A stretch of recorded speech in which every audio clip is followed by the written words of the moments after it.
Hello friends, welcome to my TET class. Friends, आज हम पढ़ेंगे हमारा पर्यावरण, जहां से आपके पिछली बार टीटी एग्जाम में 15 क्वेश्चन आए थे। आज हम इस बुक का 5वां टॉपिक पढ़ेंगे, जिसमें है जल संचयन एवं पुनर्भरण।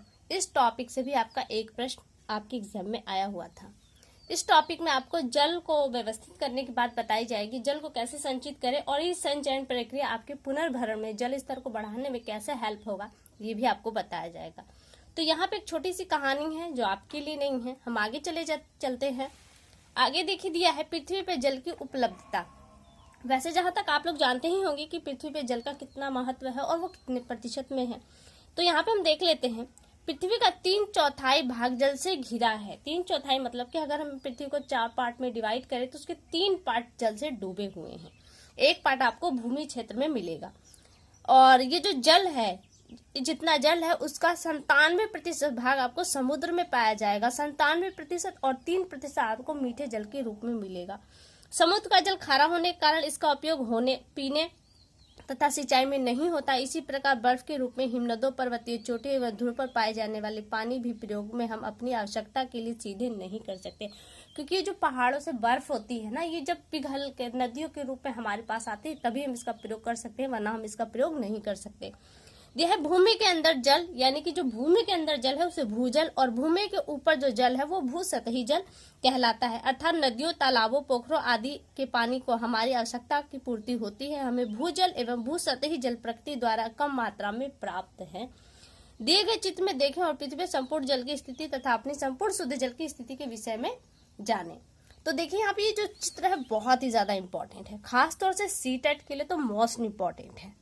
मैं यूपीटीटी को अगर छोड़ दूं, क्योंकि यूपीटीटी में फिगर के थ्रू, चित्र के थ्रू कोई क्वेश्चन नहीं बनता, लेकिन सीटेट में क्वेश्चन चित्रों के माध्यम से क्वेश्चन जरूर पूछे जाते हैं। आपकी पृथ्वी पे 3/4 जल है, तो इस 3/4 को जब हम पूरे 100 के रूप में देखते हैं तो ये हमारा 100% बनता है। इस 100% का आप देख रहे हैं 97% आपका समुद्रों में जल है, मात्र 3% शुद्ध या मीठा जल है, जिससे हम उसमें से भी कुछ अल्प मात्रा को ही हम प्रयोग करते हैं, सारी 3% मात्रा को यूज नहीं करते। ये पृथ्वी पर संपूर्ण जल की स्थिति को बता रहा है। अब देखिए यहाँ पे दिया है पृथ्वी पर संपूर्ण जल की स्थिति, जल का स्रोत जो शुद्ध जल है आपके पास, शुद्ध जल की स्थिति को दिखा रहा है। ये जो 3% यहाँ पे 100% के रूप में अभी से देखा जा रहा है। अब इस 3% को जब हम 100% में कन्वर्ट करते हैं तो इसका 77% यानी कि 77% आपका ग्लेशियर पर है, यानी कि हिमालय की चोटियों पर, पहाड़ियों की चोटियों पर बर्फ के रूप में है। और बचता है 1%। ये 1% झीलों, नदियों एवं झरनों के रूप में है, 1%। और यहाँ पे हमें 11% देखिए दिया है। इस 3% के 100% का 11% देखें तो 800 मीटर भूजल है, यानी कि 800 मीटर आप जिस सतह पर रहते हैं, इस सतह से 800 मीटर के बीच में जो जल है उसे भूजल कहा जाता है। अब वहीं पे 800 मीटर भूजल, ये यहाँ पे भी भूजल है, तो 800 मीटर के नीचे जो जल पाया जाता है वो भी 11% है। 11 और ये 11 दोनों मिलकर आपके भूजल बनते हैं 22%, और झीलों में, नदियों में आपका 1% यानी कि 23%, और 77% ग्लेशियर में। तो अब ग्लेशियर वाले हम जल को तो यूज करते नहीं है, तो ये आपका जो बचता है 23%, इसी जल को हम प्रयोग में लाते हैं। यानी कि ये जो आपको ये ब्लैक वाला दिखाई दे रहा होगा ना, येलो वाला पूरा हम यूज नहीं करते जब तक ये नदियों में बहकर न आए। तो ये चित्र देख रहे हैं आपके लिए कितना इंपॉर्टेंट है। अब हम आगे चलते हैं। भूजल कमी के कारण, भूजल में जो कमी आ रही है वो क्यों आ रही है, वो उस पॉइंट को दिया गया। जनसंख्या वृद्धि के कारण जल की बढ़ती हुई मांग, जितने ज्यादा लोग उतनी ज्यादा जल की डिमांड है। इस कारण से क्या हो रहा है, सतही जल कम हो रहा है। सिंचाई एवं औद्योगिक कार्यों के लिए मशीनों द्वारा अत्यधिक जल का प्रयोग, जनसंख्या अधिक, कार्य भी अधिक तो प्रयोग भी अधिक। कम वर्षा होने के कारण जल का भूमि के अंदर कम प्रवेश कर पाना। आप देख रहे हैं कि पर्यावरण में असंतुलन हो गया, जिसकी वजह से बारिश अनियमित तरीके से हो रही है, कभी नहीं होती है तो कभी एकाएक बाढ़ आ जाती है। तो ये जो क्रम है ना, इस क्रम से क्या है, जो पृथ्वी के अंदर जल प्रवेश होना चाहिए था भूजल के रूप में, वो नहीं हो पाता। तालाबों, पोखरों, टैंकों जैसे जल के बचत के प्राचीन संसाधनों का उपयोग न करना। शहरों के घरेलू कार्यों के लिए मशीनों में जमीन के अंदर से ही अधिक पानी निकालना। वर्षा के बहते जल को एकत्र न करने एवं सूखे हुए कुएं, तालाबों एवं गड्ढों आदि को पुनः पानी भरना, ये प्रक्रिया नहीं अपनाई जाती। यही कारण है कि क्या हो रहा है, आपका भू सतह स्तर नीचे जल रहा है।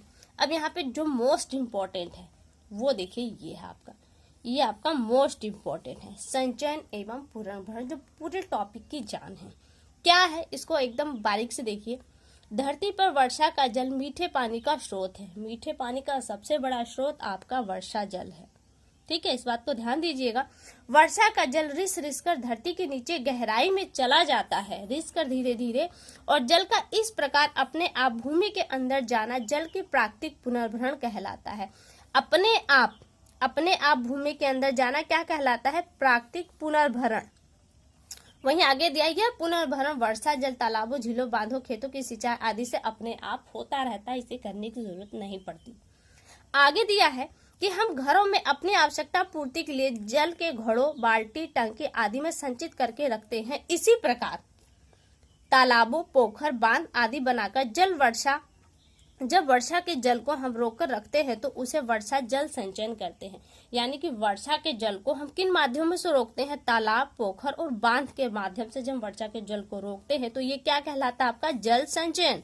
इंपॉर्टेंट पॉइंट आगे है, वर्षा का जल व्यर्थ न जाने पाए इसलिए इसको हम कृत्रिम पुनर्भरण द्वारा भूजल के रूप में भी संचित करते हैं। जब हम जल संचयन करते हैं तो पानी रिस रिस कर नीचे जाता है, जिससे क्या होता है? जो भू सतह है वो ऊपर उठता है। तो ये प्रक्रिया क्या कहलाती है? ये कृत्रिम पुनर्भरण कहलाती है। जो अपने आप होती है वो प्राकृतिक पुनर्भरण, जो मनुष्य द्वारा विधियां अपनाकर की जाती है उसे कृत्रिम पुनर्भरण कहा जाता है। आगे कह रहा है कि भूजल पुनर्भरण का तात्पर्य भूमिगत जल के स्तर को बढ़ाना है। भूजल पुनर्भरण का मतलब क्या है? जो भूमि के अंदर जल है उसकी सतह को ऊपर लाना। भूजल समाप्त हो जाए तो मानव पर इसका क्या प्रभाव पड़ेगा? ये बच्चों के लिए ये आप ही समझ सकते हैं कि इसका क्या प्रभाव पड़ेगा। वर्षा जल संचयन की आवश्यकता क्यों है ये भी आप जानते हैं, फिर भी हम पढ़ लेते हैं। भूजल भंडार में वृद्धि तथा जलस्तर में गिरावट पर नियंत्रण के लिए, जल की उपलब्धता को बढ़ाने के लिए, भूजल प्रदूषण को कम करने के लिए, भूजल की गुणवत्ता बढ़ाने के लिए, सूखाग्रस्त क्षेत्रों में जलापूर्ति में सुधार करने के लिए, पुराने कुओं, तालाबों, झीलों आदि को साफ करके पुनर्भरण संरचनाओं के रूप में प्रयोग करने के लिए, पानी का सतही बहाव कम करने के लिए हमें वर्षा जल का संचयन करना चाहिए। अब ये तो हो गया वर्षा जल का संचयन करना चाहिए पूरे टॉपिक में जो कहा जा रहा है। लेकिन अब बात आती है कि हमने वर्षा जल संचयन करने का फैसला किया है तो कैसे करें हम?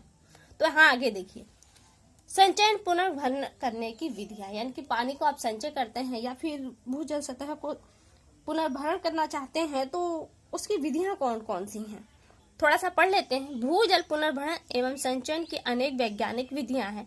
जब हम वर्षा के जल को भूजल यानी कि भूमि के नीचे भंडार के रूप में पुनर्भरण यानी कि पुनः भरना क्या कहलाता है? आपका पुनर्भरण एवं संचयन करते हैं तो इसे कृत्रिम भूजल पुनर्भरण कहते हैं। कृत्रिम भूजल पुनर्भरण की व्यवस्था हम सभी मनुष्यों द्वारा की जाती है। इसे भूजल के रूप में वर्षा जल को बचाकर रखा जा सकता है। इसे भूजल स्तर गिरावट को कम करना संभव होगा। साथ ही साथ विधियां पर्यावरण के अनुकूल भी होंगी। अब ये कौन कौन सी विधियां हैं इन्हें हम देख लेते हैं। तो बहुत ज्यादा आपको 5-6 विधियां यहाँ पे पढ़नी है। पहला है पुनर्भरण पीठ। पीठ मीन्स गड्ढा। पुनर्भरण के लिए हम एक गड्ढा बनाएंगे और इसमें कैसे हम जल संचयन के इस विधि को यहाँ पे दिखाया गया है। छत के जल का हम संचयन करेंगे। शहरी क्षेत्रों में मकानों की छतों से वर्षा जल के गड्ढों को इकट्ठा कर प्रयोग में लाया जा सकता है। शहरी क्षेत्र के लिए यह विधि अधिक उपयोगी है। पुनर्भरण पीठ। अभी हम पीठ बनाएं कैसे? किसी भी आकार का हो सकता है। जो पुनर्भरण गड्ढा है वो किसी भी आकार का हो सकता है। सामान्यतः ये 1 से 1.5 मीटर चौड़ा तथा 2 से 3 मीटर गहरा बनाया जाता है। पीठ के सबसे नीचे तल 5 से 20 सेमी यानी कि जो रेलवे ट्रैक पे आप जो गिट्टियां देखते हैं उतने साइज के आप पत्थर डालेंगे। उस पत्थर के ऊपर मध्य में 5 से 10 सेमी बजरी, जो मोटे इस साइज की बजरी होती है ना, आप उसे डालेंगे। फिर इस बजरी के ऊपर 5 से 10 सेमी बजरी तथा इसके ऊपर मोटी रेत कितना 1.5 से 2 मिलीमीटर भरी जाती है। तो ये जो बालू है ना, ये मोटे मोटे बोल्टर जो आप गिट्टी डालते हैं इसके बीच में वो भर जाती है और पानी को फिल्टर करती है। वर्षा का जल मकान की छत से इस पाइप द्वारा छोटे पीठ यानी कि गड्ढे में बालू पर गिरता है। पानी के साथ आया कचरा मोटी रेत पर रुक जाता है और पानी मोटी रेत से बजरी तथा बजरी से छनकर पत्थर के टुकड़ों से होता हुआ पीठ से बाहर साफ जल के रूप में बड़े टैंक में या भूमि के नीचे इकट्ठा होता है। तो इससे क्या होता है? आपका पुनर्भरण होता है। सावधानी क्या करनी चाहिए? आपका गंदा जल नहीं आना चाहिए। और पहली बात, की बरसात का जो पहली बारिश होती है वो पानी नहीं आना चाहिए, क्योंकि उसमें अम्ल होते हैं। और गड्ढे की समय समय पर सफाई करनी चाहिए, ये इसकी सावधानियां हैं। अब खाई द्वारा छत से प्राप्त वर्षा जल, आपने जो ऊपर पढ़ा कि गड्ढा बनाएंगे, तो यहाँ पे गड्ढा नहीं बनता, वरन क्या होता है, घर के आप 2 तरफ या 3 तरफ एक मोटी चौड़ी नाली बनाएंगे। नाली को भरने का प्रोसेस वही होगा, पहले आप गिट्टी डालेंगे, फिर उस पर मोटी बजरी डालेंगे, फिर उस पर बालू डालेंगे। इसके बाद आप जो जल है उसको पाइप के माध्यम से उस पर गिराएंगे और वो फिल्टर होकर आपकी इस टंकी में भरेगा। तो ये हो गया खाई द्वारा। खाई यानी कि यहाँ पे आपने एक गड्ढे का रूप देखा है और यहाँ पे आप चारों तरफ एक खाई के रूप में देखेंगे। तीसरी विधि क्या है, नलकूप द्वारा छत से प्राप्त वर्षा जल के संचयन की विधि। नलकूप आपने देखा होगा, पुराना बोरिंग होता है, उसमें से पानी आना बंद, यानी कि भू जो जल सतह है वो काफी नीचे चला जाता है, जिसके कारण से वो बोरिंग अब किसी काम की नहीं होती। तो उस बोरिंग को आप कैसे यूज करेंगे, इसके लिए यहाँ पे बताया जा रहा है नलकूप को।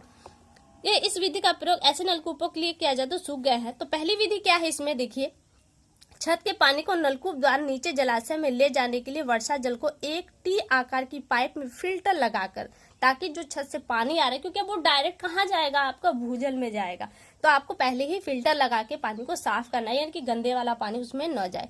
छत का पानी नलकूप में डाल जाता है। दूसरी विधि है, छत के पानी को पाइप द्वारा पहले बताए गए पत्थर के टुकड़े, बजरी तथा मोटी बालू गड्ढे से साफ करके पानी को नलकूप में डाला जाएगा। जो आपने पीठ के लिए, गड्ढे के लिए यूज किया था, वही नियम लगाएंगे, लेकिन इस गड्ढे के बाद आप पाइप के माध्यम से पानी कहाँ लेकर जाएंगे, नलकूप में डाल देंगे। फिर आगे एक अलग विधि है, गली प्लग द्वारा वर्षा जल का संचयन। आपने काफी क्षेत्र देखे होंगे जो ऐसे उभड़ खाबड़ से होते हैं। तो अब ऐसे में होता है क्या, यहाँ से पानी, क्योंकि पानी का स्वभाव होता है वो नीचे की तरफ बहता है, तो पानी यहाँ से आता है, लेकिन पानी क्या डायरेक्ट एक नाली के रूप में आता है, नहीं आता। ये छोटी छोटी नालियां ऐसे ऐसे बनाता है और एक लास्ट में एक मोटी नाली बनाकर ये डायरेक्ट यहाँ पे नीचे सतह पर आ जाता है। यही चीज आपको दिखाया जा रहा है कि यहाँ पे छोटी छोटी नाली के बाद नीचे सतह पे आ जाता है। तो आप क्या करेंगे, यहाँ पे एक छोटा सा बांध नुमा बना देंगे, ईटा पत्थर लगा के आप उसे बांध की तरह बना देंगे और यहाँ पे पानी स्टोर होगा। इस विधि से मिट्टी में नमी को अधिक दिनों तक बनाए रखने में मदद मिलती है। इस विधि को आप करते हैं तो देखिए यहाँ पे बनाया गया है और यहाँ पे बनाया गया है। और इस विधि का प्रयोग कहाँ करना चाहिए, तो जहाँ ढलान समाप्त हो जाती है। देखिए यहाँ पे आपका ढलान समाप्त हो रहा है ना, तो इस ढलान से इस ढलान का दोनों पानी आप यहाँ पे इकट्ठा करेंगे और इसे मिट्टी के एक दीवार के माध्यम से रोकेंगे, ताकि वो बहुत दिनों तक वहां पे नमी बनी रहे। आगे देखिए, आगे है कंटूर बांध के द्वारा वर्षा जल का संचयन। कंटूर बांध, अब कंटूर बांध क्या है, कम वर्षा वाले स्थानों के लिए यह विधि उपयुक्त है। कम वर्षा जहाँ पे होती है, पानी का बहाव बहुत कम होता है।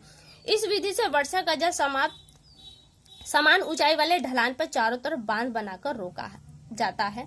इसके क्या भी लाभ हैं, इस विधि से वर्षा का जल अधिक उपयोग में लाया जा सकता है, फसलों को पानी उपलब्ध हो सकेगा, मिट्टी के कटाव को रोका जा सकेगा। यहाँ पे आप छिछला मैदान जैसा होता है, छिछला नहीं, बहुत सकरानुमा होता है, और इस पे ये बांध जैसा बना के इस पानी को रोक दिया जाता है, तो इधर का पानी बह जाता है और इधर ये पानी इकट्ठा हो जाता है, जिसे आप किसी और रूप में प्रयोग कर सकते हैं।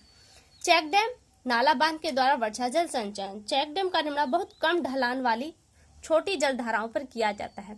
आपने छत को एक पल के लिए देख लीजिए, आपका छत एकदम समतल होता है, लेकिन पानी अपने ढलान को खोज लेता है, क्योंकि मिस्त्री हल्का सा छत ढीला बनाते हैं एक तरफ का, ताकि पानी बहकर निकल जाए। तो ये वहां पे जहाँ पे कम ढलान होती है वहां पे ये चेक डैम बनाया जाता है। इस विधि द्वारा संचित जल अधिकतर नालों के बहाव क्षेत्र में इकट्ठा रहता है। इसकी ऊंचाई सामान्यतः 2 मीटर से कम होती है, अतः पानी अधिक होने पर दीवार के ऊपर से बह जाता है, और जितना आपका बांध होता है उतना ही वो टिकता है। बांध को मजबूती देने के लिए ऊपरी भाग की तरफ मिट्टी से भरी सीमेंट की बोरियां ढाल की तरफ लगा दी जाती हैं। जल संचयन की यह आसान और सस्ती विधि होती है, और इस विधि को ज्यादातर से आपने अगर कहीं नदी नालों पे बांध पुल बन रहा हो तो वहां पे आपने ये विधि देखी होगी, जहाँ पे ये विधि हमेशा के लिए नहीं की जाती, सिर्फ पुल के निर्माण तक के लिए किया जाता है। आगे है आपका गैबियन बांध द्वारा वर्षा जल संचयन। जब कुछ छिछला मैदान होता है और जहां पानी गहराई में न जा बहकर पहले चौड़े क्षेत्र में बहता है तो वहां पे इस तरह के बांध को बनाया जाता है। तो इस तरह के बांध को आप देख रहे होंगे कि बोल्टर के माध्यम, बड़े जो बोल्टर हैं उनके माध्यम से इन्हें रोका जाता है और इसके ऊपर फिर एक जाली लगा दी जाती है ताकि पानी के प्रेशर से ये बोल्टर न बहे, क्योंकि पानी अपने आप में बहुत ही ज्यादा प्रेशर बनाता है, बोल्टर बह सकते हैं, इसलिए यहाँ पे जाली लोहे की जाली लगाई जाती है ताकि ये बहे न। और पानी में जो मिट्टी घुली होती है धीरे धीरे उस बोल्डर के बीच में भर जाती है, जिससे पानी फिर उस तरफ रिस्क नहीं जाता। और इस पानी को हम कई तरह के विधियों में यूज कर सकते हैं। तो यहाँ पे देखिए आपका चेक बांध द्वारा हो गया। पुनर्भरण कुओं द्वारा जल का संचयन छठी विधि है। जिस तरह से हमने नलकूपों का प्रयोग किया था सेम टू सेम उसी तरह से हमको कुओं का प्रयोग करना है। जो कुएं फिलहाल वर्तमान में खाली हैं, प्रयोग में नहीं लाए जाते, उनको भी आप भरेंगे। उसको भी भरने का प्रोसेस वही है, आप गड्ढा लेंगे, उसमें पहले मोटी रेत बड़े बोल्टर डालेंगे, फिर मोटी बालू डालेंगे, फिर पतली बाली डालेंगे और इसमें आप पानी को डालेंगे तो ये फिल्टर होके फिर जो पानी आपका बाहर उसे आप पाइप के माध्यम से कुओं में डाल देंगे। तो ये कहलाएगा आपका पुनर्भरण कुओं द्वारा वर्षा जल का संचय। जल संचयन से क्या लाभ है, ये आप लाभ जानते हैं, बताने की जरूरत नहीं है। बहुत सारे सरकारी प्रयास भी किए जा रहे हैं, ये जान लेते हैं कौन कौन से हैं वो। सरकार द्वारा वर्षा जल पुनर्भरण का संचयन हेतु निम्नलिखित योजनाएं बनाई गई हैं। शहरी क्षेत्रों में प्रत्येक 200 वर्ग मीटर वाले भूखंडों में कम से कम एक वर्षा जल संचयन संरचना उपलब्ध कराना। सभी गांवों के तालाबों पोखरों की मरम्मत एवं पुनर्निर्माण करना। 1 वर्ग किमी से 3 वर्ग किमी के जल संग्रह क्षेत्र में कम से कम एक डैम का निर्माण करना। सभी पेय जल कुओं में पुनर्भरण संरचना उपलब्ध कराना। पेयजल वाले कुओं से 200 मीटर या उससे कम की दूरी के अंदर सिंचाई के कुओं एवं नलकूपों का निर्माण न करना है, क्योंकि सिंचाई के लिए बहुत ज्यादा पानी यूज होता है। तो ऐसे में आपको जो कुएं का जल है वो उसका स्तर नीचे चला जाएगा तो वहां पे प्रॉब्लम हो जाएगी। तो ये आपका टॉपिक कंप्लीट हुआ है। यहाँ पे कुछ इंपॉर्टेंट पॉइंट्स दिए गए, इन्हें देख लेते हैं। क्या है वो? मनुष्य भोजन के बिना कई सप्ताह तक जीवित रह सकता है, परंतु जल के बिना वह केवल 6 दिन तक ही जीवित रह सकता है। कितने दिन तक? 6 दिन तक। आगे है, मनुष्य के भार का 70% भाग जल है। यदि इसमें 1% की कमी होती है तो प्यास लगती है, महसूस होने लगती है। यदि 5% की कमी हो जाए त्वचा सिकुड़ने लगती है और मुंह व जीभ सूखने लगती है। शरीर में 15% जल की कमी होने पर निर्जलीकरण के कारण मृत्यु हो जाती है। 15% की कमी हो जाए तो निर्जलीकरण की अवस्था बनेगी और आपकी मृत्यु हो सकती है। अगला पॉइंट है, विश्व जल दिवस 22 मार्च को मनाया जाता है। तो ये मोस्ट इम्पोर्टेंट है आपका। भारत की जल नीति 1987 में बनाई गई थी। तो भारत की जल नीति 1987 में बनाई गई और 2002 में राष्ट्रीय जल नीति की घोषणा की गई। 2002 में राष्ट्रीय जल नीति और भारत की जल नीति 1987 में। राष्ट्रीय जल नीति के आधार पर उत्तर प्रदेश सरकार ने राज्य जल नीति अपनाई। उत्तर प्रदेश सरकार ने कौन सी नीति अपनाई? तो राज्य जल नीति अपनाई।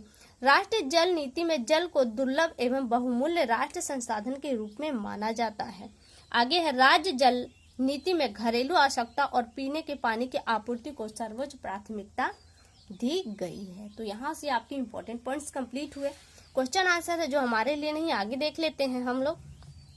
समुद्र का जल कैसा है? तो खारा होने के कारण पीने के योग्य नहीं है। भूजल एवं भूसतही जल प्रकृति द्वारा अल्प मात्रा में हमें प्राप्त है। कितना है ये? 3% के रूप में आपको मिलता है। तालाब पोखर आदि के प्राचीन संसाधन तो किसके हैं? जल संचयन के ये प्राचीन साधन। तो यहाँ से आपका टॉपिक कंप्लीट हुआ। अगले वीडियो में आपसे फिर मुलाकात होगी, तब तक के लिए नमस्कार।